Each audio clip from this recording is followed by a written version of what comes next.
കേരള ഫുട്ബോളിൽ മാറ്റത്തിന് തുടക്കമാകുമെന്ന ആത്മവിശ്വാസവുമായാണ് super league Kerala യാഥാർത്ഥ്യമാകുന്നത്. കളിക്കാർക്ക് വലിയ അവസരം കൈവരും.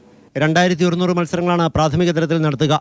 Super league, I league, ISL അങ്ങനെ വലിയ അവസരങ്ങളിലേക്കാണ് പന്ത് ഉരുളുന്നതെന്ന് നവാസ് മീരാൻ പറഞ്ഞു.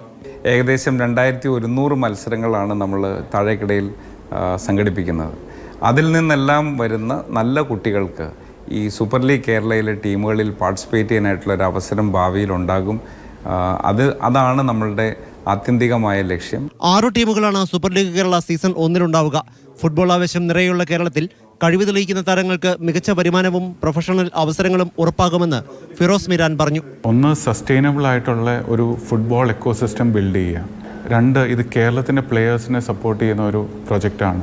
ഈ ലീഗൽ പാർട്ടിസിപ്പേഷന് ശേഷം മുന്നോട്ടുള്ള ഹയർ ലീഗ്സിലേക്ക് ടാലൻസിനെ റെക്കഗ്നൈസ് ചെയ്ത് കൂടുതൽ പ്ലെയേഴ്സ് നാഷണൽ സ്കെയിലിലേക്ക് വരിക. ഇതൊക്കെയാണ് ഈ ലീഗിൻ്റെ മെയിൻ ലക്ഷ്യം. ഫോഴ്സ കൊച്ചിയും മലപ്പുറം FCയും തമ്മിലാണ് ആദ്യ മത്സരം. വിദേശ കളിക്കാരും പങ്കെടുക്കുന്നുണ്ട്.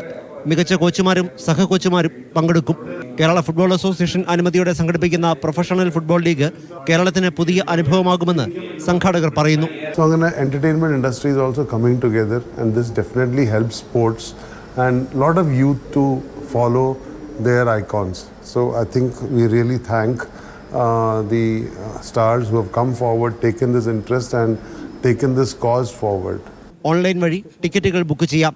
കൊച്ചിയിലും തിരുവനന്തപുരത്തും കോഴിക്കോട്ടും മഞ്ചേരിയിലുമായാണ് മത്സരങ്ങൾ. മാതൃഭൂമി ന്യൂസ്, കൊച്ചി.